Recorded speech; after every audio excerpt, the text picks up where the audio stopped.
Hey Boomers, welcome to another edition of the Guy Midkiff Show. Today we're going to be test driving my new 2026 Tesla Y long-range model. We're going to go for about a 35-minute drive, all of which is going to be conducted hands-free. We'll look at things like showing auto parking, how it handles heavy traffic, and whether or not you think this car would be good for you. Thanks for joining us, and drop some comments down at the bottom. Okay, guys, let's go for a ride.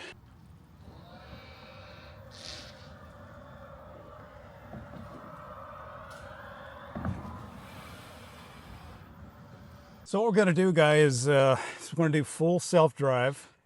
We're going to leave my house. I've already programmed the map, and you can already see problems that are starting to pop up. Looks like a lot of traffic in through here. And we can ride a route around that if we want to, but we're not going to in this case. So where I'm going to, I'm going to get there with 71% battery. I'm currently at 80% battery. And if you guys are ready, let's do this.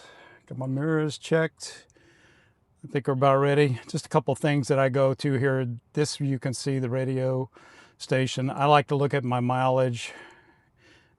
Tire pressure, supposed to keep that around 42, but they will heat up as we go along. And the way we do it, we just push start drive and we're off to the races. So here we go. So one thing to keep in mind, you do actually you have to stay alert, and occasionally you have to touch the steering wheel, because if you don't, you'll get an alert, and I'll show you. You'll get that alert here in a second. See what I'm talking about. No hands. But you have to stay alert, because that camera right there is constantly watching you, looking at your eyes, see if you're asleep, paying attention. And it does also feel the pressure on the wheel occasionally. And we could really do a deep dive into everything that's available on this car. We're just not going to do it just because it would take hours.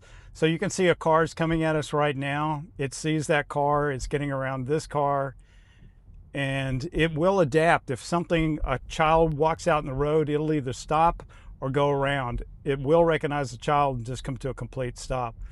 And here at the stop signs, what you see is it's kind of cool, because it does come to a legal full stop, which does drive. I can already see people pulling up behind me, because most Americans don't like to come to a full stop. Speed limit is 25.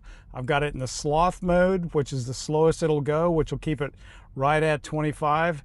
And I'll bump it up a little bit. I'll go to the chill mode, and now I'm going to go to the standard mode, and now I'm going to go to the hurry mode, and now I'm going to go to the Mad Max mode. And all of those, the Mad Max mode will definitely get you a speeding ticket, so just be very careful about using that one. Here you can see we're negotiating a roundabout, and it does a really good job at it. So we'll be taking a left up here. Blinkers on. Okay. And it's looking at all the cars here, and it's seeing who's here first. It's going to come to a stop, and here we go. All right. I am monitoring it at all times. Okay, so you can tell I'm in the Mad Max mode, and it really jumps up, and I know there's a lot of policemen around here where I live, so I'm definitely going to slow this baby back down, and I can control that to some extent. Now it just gave me a bark. Please pay attention to the road, turn blue. What it's looking me to do is just touch the wheel. That's it. So I'll put it back in standard. I personally fluctuate. You just use this little roll wheel to constantly change. Here you can start to see how much power we're using, and to me it's very useful information. Being a pilot, I always like to know what my engines are doing. All right, we got a yield sign. We do have a car coming up on the left. I'm looking to see what it's going to do. It yielded for it just like it's supposed to. Camera staying in place. And there we go. Speed limit is 50. It's showing 50, and it'll speed up to it, but it will keep the distance with that car. So I think it's probably around every 10 seconds. I'm not sure when it'll bark at you for not paying enough attention. What I'm thinking about now is I really want to show you parallel parking. Does a marvelous job parallel parking. I'm trying to find a place that we could parallel park, and we'll see what happens. So this guy's hitting his brakes. He's going to be turning left here.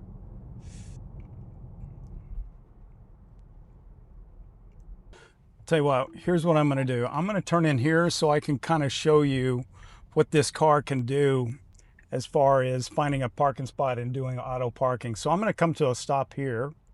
Okay. I'm going to push park. I'm going to pick that parking spot right there. Pushed it, push start.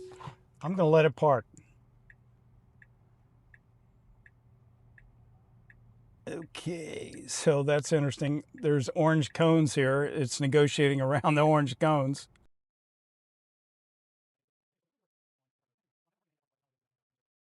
I haven't touched it. It's doing its own thing. And it'll do the same thing for parallel parking, by the way. It just has to recognize parallel parking. Okay, let's continue.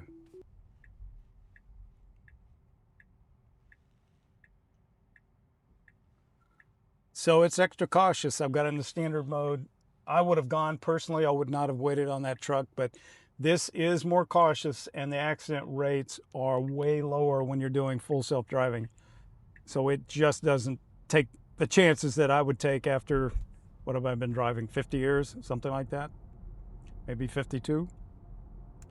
Let's see what happens. I'll go out and see what the traffic looks like. Still have some slowdowns. I don't see any reds in here. So this will just be general slowdowns. I'm going to stay in the standard mode.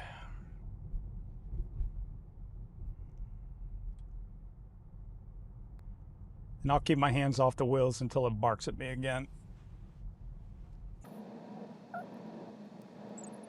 And the stereo system is phenomenal on here.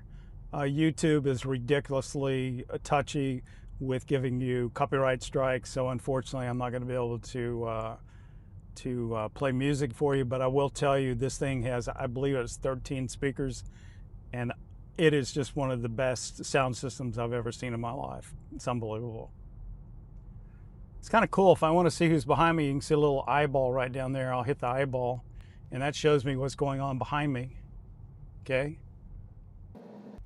So if I think there's a guy that's tailgating me, and I can also say, hold on, let me make this merger here right quick.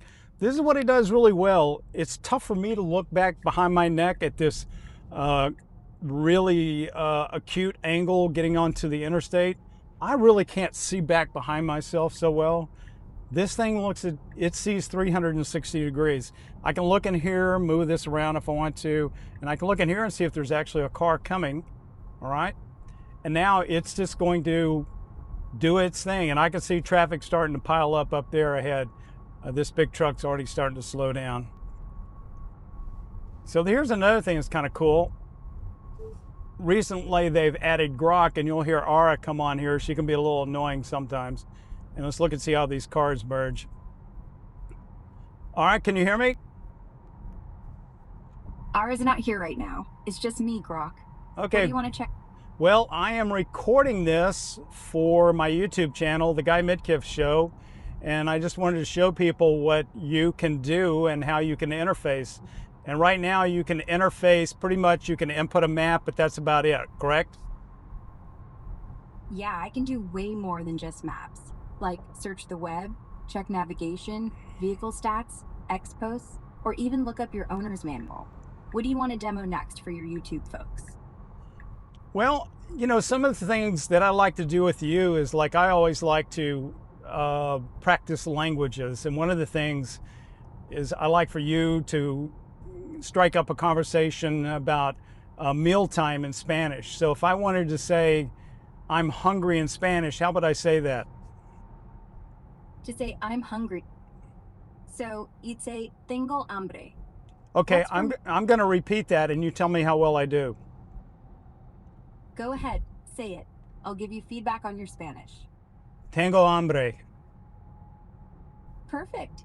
Your tengo hambre was spot on. Clear pronunciation. Okay, and I'm headed, you can see the destination where I'm going in Fort Worth, correct? Yeah, let me check the nav route real quick. Okay. What's this? Well, I got a question for you. How long will it take me to get there? About 33 minutes to 501 Crown, 19 miles away, arriving around 2:31 p.m. Need turn-by-turn or tweaks? No, I'm good. I'm going to say goodbye to you for now. I just wanted to kind of show you off to my YouTube crowd. And eventually, do you believe that you'll be much more integrated in what we do in the car?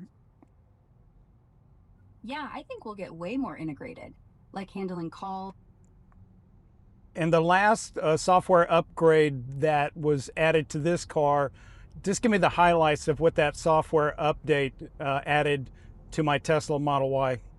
No specific 2026 Model Y update yet, but recent ones added Grok AI Companion, improved full self-driving supervised features, and adaptive headlights. Check your touchscreen under Controls, Software, Release Notes for the exact version on this car. Okay, that's it. I'm going to say goodbye. And another thing you can do that's really cool is you can bring up this screen over here on the right, and being a pilot, I'm always interested in what's going on with the weather, and I hear that there's all kind of weather coming in on the West Coast. Well, look at that. There it is, right there, rolling into town right on schedule. And this is really handy if you're concerned about the weather where you're going, and it's getting close to Christmas time. So obviously we were concerned about weather, so I can turn that off. And again, guys, I could spend hours talking about all the functionality that this car offers you, but I think as a senior citizen, you just want the basics of how to get from point A to point B safely.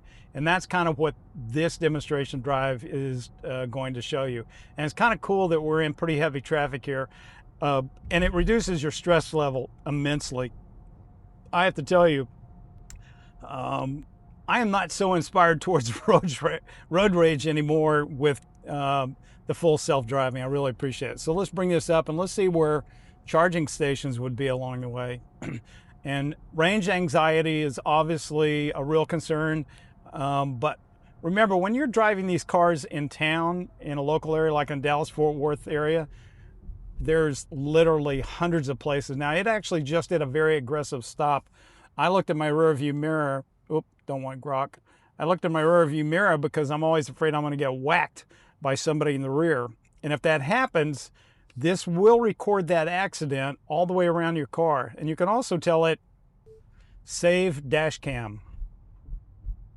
So it just triggered a save, because had that car have hit me, it probably would have automatically recorded it. But what I do is, if something happens on the road that I think I need to record it, I'll just hit the microphone button and say, save dash cam. And there you go. And it's amazing. You can give literally hundreds of commands to the car, and it's going to be interesting the way that that interfaces with Grok, because there is currently there's an overlap, and that overlap is getting greater and greater, no doubt about it. If you want to look what's behind you, there it is. It's actually looking 360 degrees. The three dots down here opens up all of these different things that you can do: front defrost, rear defrost, left front heat, heated steering wheel, climate controls, wipers. Speaking of climate controls, I've got mine in manual right now. If you push it, that's all you have to do. I've got it to where you can see the airflow is swinging back and forth. My wife likes it directly on her, and she can actually separate hers and have her own temperature over there compared to me. So let's say I want to increase the temperature. Touch it and just scoot it. I'm going to bring it up to 70. Take it back about 68. And you hear you can split it, where if my wife wants to control, she can, her side. But I got to tell you, I just really enjoy driving this Tesla. I talked about in the first episode when I was talking about EVs, and one of the things I mentioned in there was how I can remember when I was a teenager, I had a 1965 Mustang, had a 289 engine in it, 3-speed, and I enjoyed driving that car. But I really haven't had that kind of joy since then. And this car is absolutely fun to drive. It's no fuss, no muss once you get it down. And the general rule of thumb is, for a new Tesla driver, it takes about 2 weeks. What I recommend is that you go with somebody that's got a lot of experience in the car. I do ride-alongs with people all the time, helping them out to understand what's going on. Because there is a lot of complexity to it if you want it, or you can just keep it simple.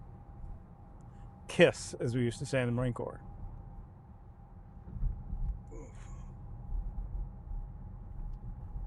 One of the latest updates that it's done is it's got a object or obstacle recognition in the screen now. So I had, strangely enough, a rabbit got ran over, like that rubber right there. It'll now avoid that. I don't know if you could see it in the video or not. And there was a vulture, and I could see it up about a quarter mile in front of me, and I was curious if the car was going to run over it. Of course, I would not have let it do that. And it got about 20 yards away from it, and it just swerved around it. No problem whatsoever. And that was really cool. So I'm keeping my hand on the steering wheel. I'm literally not driving it. It's just that it's part of the tactile interface that the car recognizes that you're paying attention. Because let's face it, there is legal liability with Tesla in the event that the car does something stupid and you didn't take over. So at the end of the day, we are responsible for what the car does. Full self-driving is just a tool. That's all it is. So anyhow, I got the white on white. I got the Model Y, and this one's the long range. The other one I had, I can't remember what they called it, but it was like the souped up package, and it was incredibly fast. This one's still faster than most of these cars that you're looking at, but I knew that I didn't really need that kind of speed. I prefer to have the extra 50 miles of range driving it less demand on the battery. Speaking of which, let's take a look. We're at 204, we're running 1.8 kilowatts per hour, which is really good. That number around 200 right there, watt hours per mile, at 200 is pretty incredible. Now granted, we are going pretty slow. We're doing 34. And the tire pressures have come up to, Tesla recommends 42. And there it is right there, the recommended tire pressure. But personally, it's impossible because obviously air molecules are impacted by temperature. So the hotter it is, these will go up. And in the summertime, when it gets around 100 degrees here in Texas, I actually have to let out 3 or 4 PSI to keep them in that 42 range. Yeah, that's a high pressure range for a tire. It's about 10 pounds higher than probably what your conventional car has. But you can tell by the sound. My last test on my 2022 Model Y was noisy on the inside. A lot of road noise. This one, the only thing you hear is the whining off the wheels, and that's about it. So I'm in the standard mode here, and it's preparing, and 1.5 miles, it's going to have to get over to the right or merge off to the right. And it's preparing itself to do that. Now, had I left it in Mad Max, it'd still be in that left-hand lane. And it does make me a little bit anxious sometimes. Tesla is the #1 selling, look at that, Cybertruck. All my friends say that they're really ugly, but I'll tell you what, if you've ever been in one, they are a magnificent beast. And if my garage is big enough, I'd own one. So you can tell we're gonna have to get over to the right here pretty soon, and it's trying to find its spot, and there it is. It just found it. Outside temperature 82 degrees. It's currently 210. I keep it in military time. Harkens back to my military and pilot days. You know, a lot of people are going to say, well, there's nothing in front of you. You know, you have a hard time getting used to, and, you know, not having all the instrumentation on the dashboard. And I got to tell you, that was a little bit weird in the beginning. But sooner or later, you actually get to where this becomes very intuitive. And the reality of it is, you don't even need to look at this screen. You can push the microphone and tell it to do 90% of the stuff that's on there. So let's shoot out and see what traffic looks like as we go further. So you can see the red. You probably saw that right there. That just warns you. When that blinker's on, you see red, you better not change lanes because you will hit somebody. Anyhow, I got the white on white. My car name is, you get to give your car a unique name, and I call mine Car Blanca, made for my favorite film, the Humphrey Bogart, try that again, Humphrey Bogart film called Casablanca. the White House. And this is a white car, white exterior, white interior. Storage, oh my gosh. That right there is charging, by the way. You can put your phone on there, your iPhone, and it'll stay charged. That right there, there is just tons of storage space in here. And you may be curious what I keep in here. Well, I keep a couple things. One of them is a battery.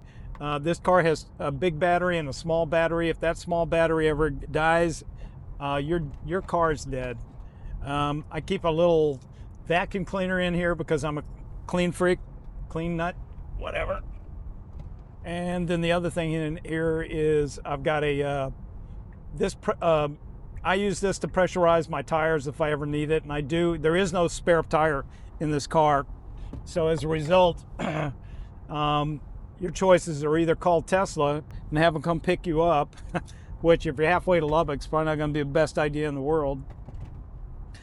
And then the other thing you can do is plug the tire, put a plug in there, and my old one, I actually did have to do that.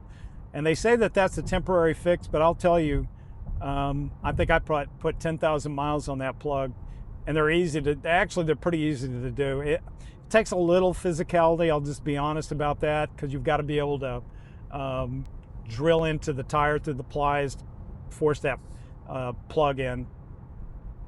And you don't have to take the tire off, as I found out after I did it. What a beautiful day though. 82 degrees, partly cloudy skies.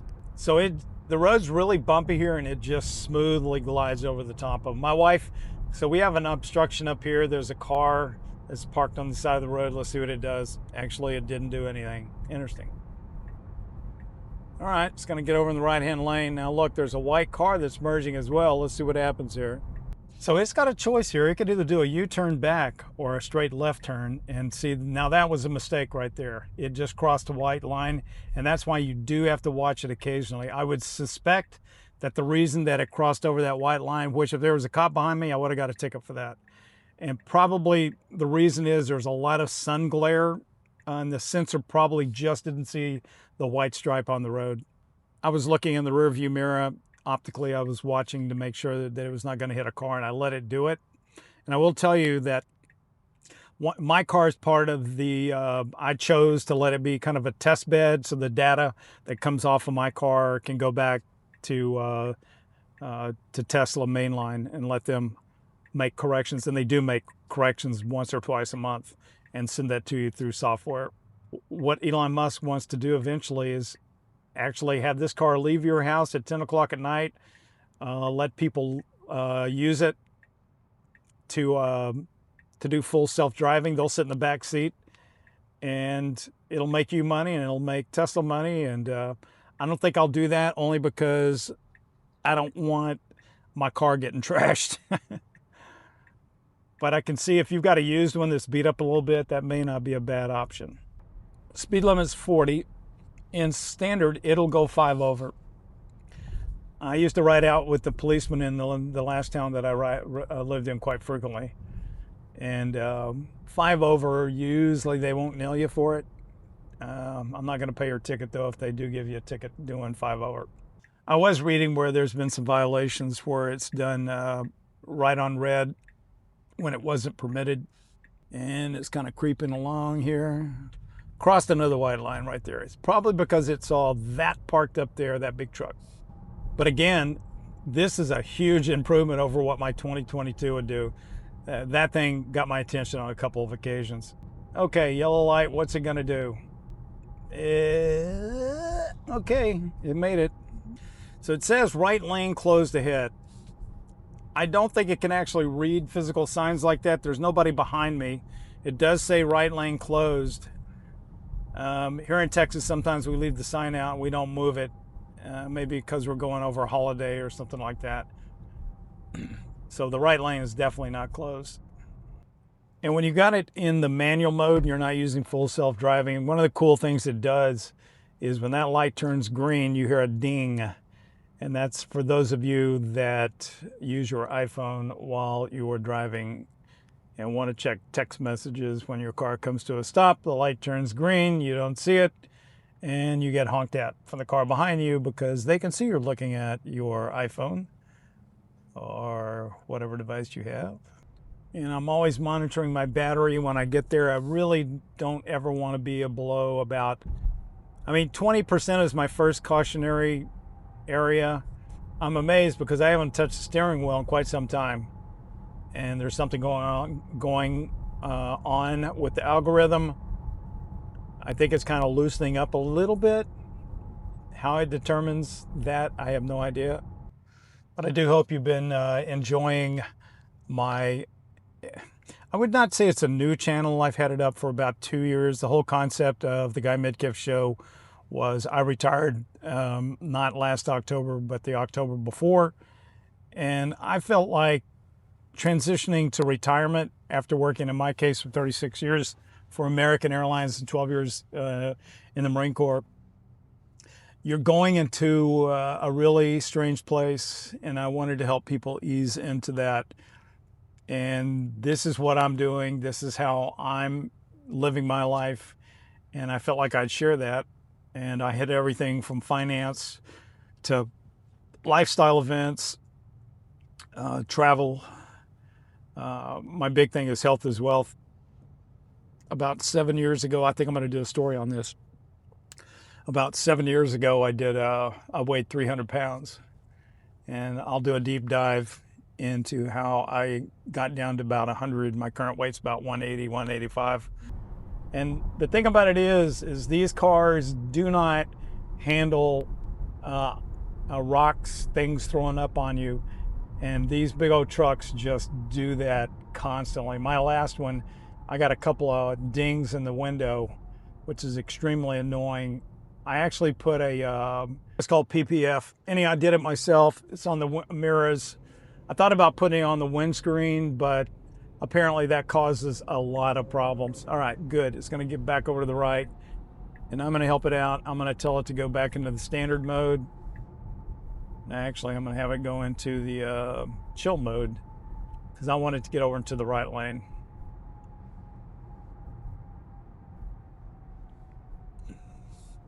I'll drop it down to sloth mode, actually. You know what? There's a brake. Maybe I can get in front of this car.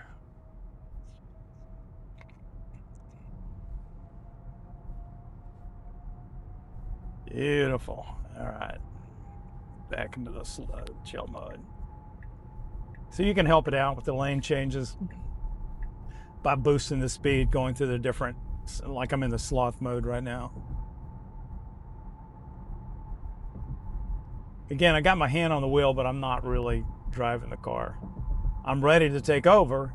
And we did the same thing in the airplane when we had the autopilot on. We were always ready to take over the autopilot. The newer generation airplanes are a lot more reliable, but the old C-130 that I used to fly, it did some weird things. Really weird things.